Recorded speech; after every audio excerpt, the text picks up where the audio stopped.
So Jaganmohan అది రెడ్డిని ready videos social media వేదికగా పెద్ద ఎత్తున అటు కూటమి వాళ్ళు ఇటు వైఎస్ఆర్సీపీలు ఇద్దరు పెద్ద ఎత్తున అయితే వీడియోలు చేశారు. సో ఈ పక్కన పెడితే సార్ ఎటువంటి మొహమాటం వల్ల వీడియోలు చేసే విషయంలో సో అది దాని పరిణామాలు కూడా రేపు ఖచ్చితంగా ఉంటాయి.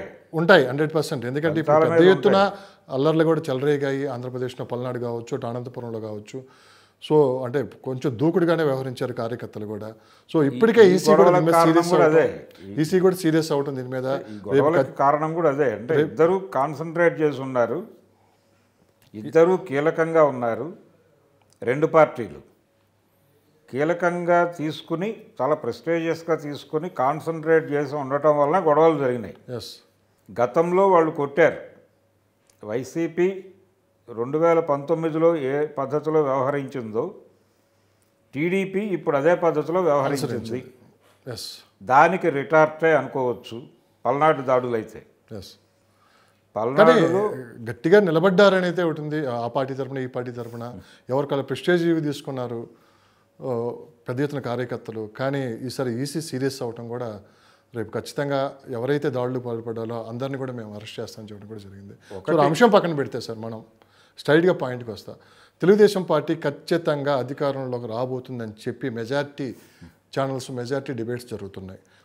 దీనికి మీ దగ్గర ఉన్న సమాచారం ప్రకారం తెలుగుదేశం పార్టీ అధికారంలో రావటానికి ప్రధాన కారణం ఏమై ఉంటుంది?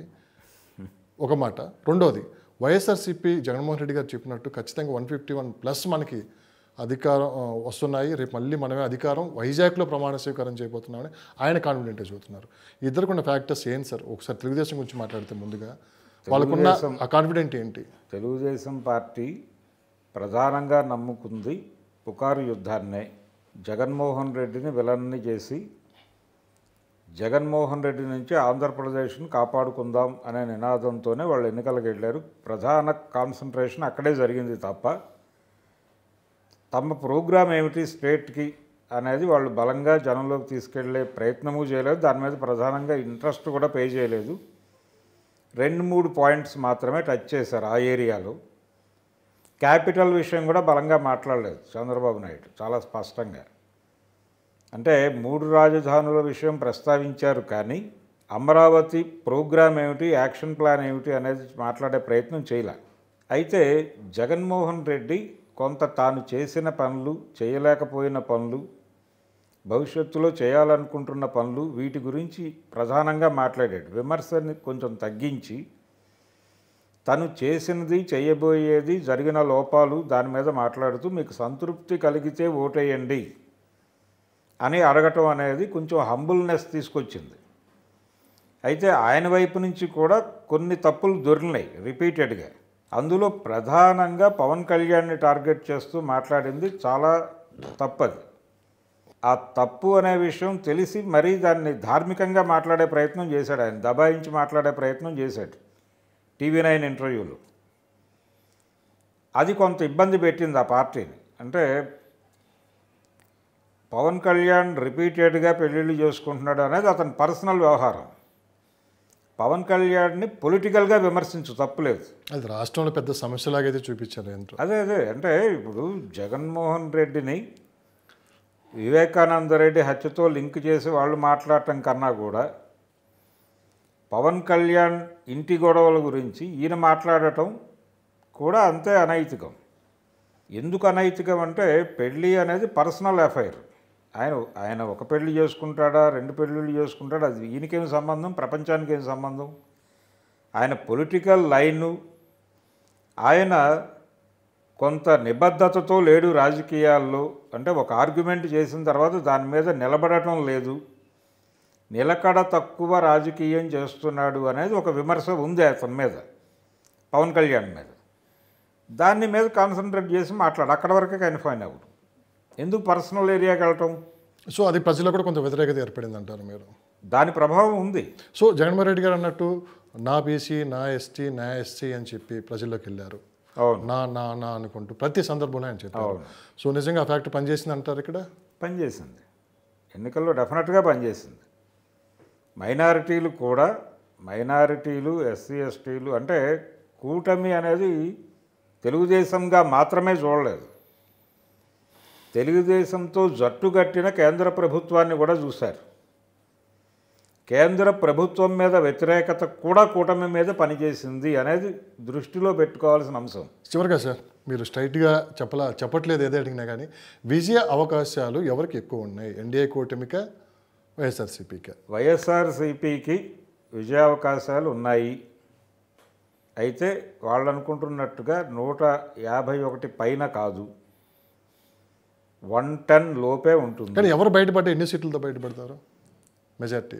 తెలుగుదేశానికి సీట్ల సంఖ్య పెరగచ్చు, అటు తగ్గుతోంది కాబట్టి ఆటోమేటిక్గా.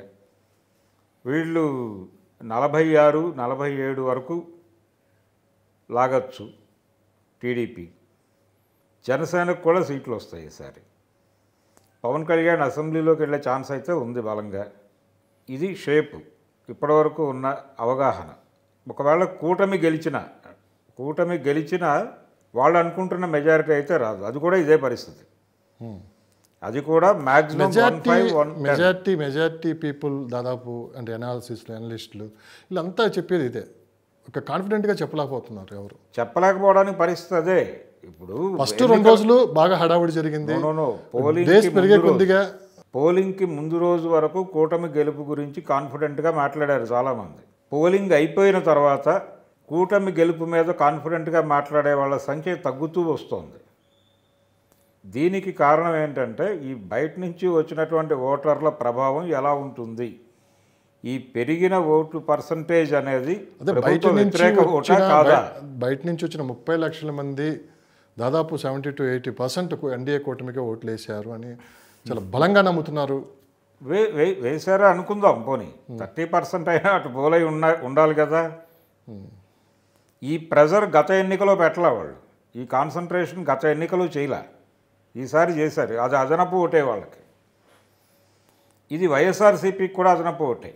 వీళ్ళు వివిధ నియోజకవర్గాలకు స్ప్లిట్ అయ్యారు. అక్కడికి వెళ్ళి ఎవరు ఏ నియోజకవర్గానికి స్ప్లిట్ అయ్యారు అని ఒక్క చోట కన్సాలిడేట్ అయ్యి పడవు కదా అవి. అంటే ఈ సంపన్న వర్గాలు మొత్తం ఎన్డీఏ కూటమి వైపు ఉంటే నిరుపేద వర్గాలన్నీ జగన్మోహన్ రెడ్డికి వెళ్ళి ఉన్నాయి. అదే కాన్ఫిడెంట్తో జగన్మోహన్ రెడ్డి గారు మాకు ఖచ్చితంగా ఈసారి గెలవబోతున్నా ఆయన చెప్తున్నారు అంటున్నారు. ఎంతవరకు నిజం అది? అట్లా ఉండదండి. ఒక సెక్షన్ ఓటేస్తే ఒక పార్టీ అధికారంలోకి రావటం అనేది ఉండదు. అగ్ర కులాల్లో నుంచి కూడా కొంత కూటమి వ్యతిరేక ఓటు వెళ్ళింది. దానికి కారణం భారతీయ జనతా పార్టీతో పొత్తు పెట్టుకోవడం. భారతీయ జనతా పార్టీని కేంద్ర ప్రభుత్వంగానే చూశారు ప్రజలు. కేంద్ర ప్రభుత్వం మీద వ్యతిరేకత ఉన్నటువంటి అగ్ర కులాలు ఉన్నాయి. కంచె ఐలయ్య గారు సామాజిక స్మగ్లర్లు కోమట్లోనూ పుస్తకం రాశాడు, చాలా వివాదం అయింది అది. అవును.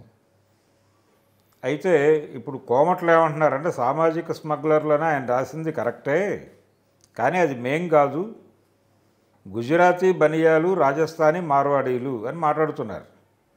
కంచె ఐలయ్యని కోట్ చేసే ఎందుకు మాట్లాడుతున్నారంటే కోమట్లందరూ కూడా వ్యాపారాలు వదులుకొని వాళ్ళ దగ్గర గుమాస్తాలుగా చేరే పరిస్థితి వచ్చేసింది. విజయవాడ లాంటి చోట్ల 1 టౌన్ అంతా కోమట్ల చేతుల్లో ఉండేది, ఇప్పుడు మార్వాడీల చేతుల్లోకి వెళ్ళిపోయి వీళ్ళు 2 టౌన్కి షిఫ్ట్ అయిపోయారు. ఈ చిరాకు ఉంది ఇప్పుడు అన్ని కులాల్లోనూ. బాంబే ఎయిర్పోర్ట్ మెయింటెనెన్స్ మొన్నటి వరకు ఎవరి చేతుల్లో ఉండేది? జీవీకేలో ఉండేది.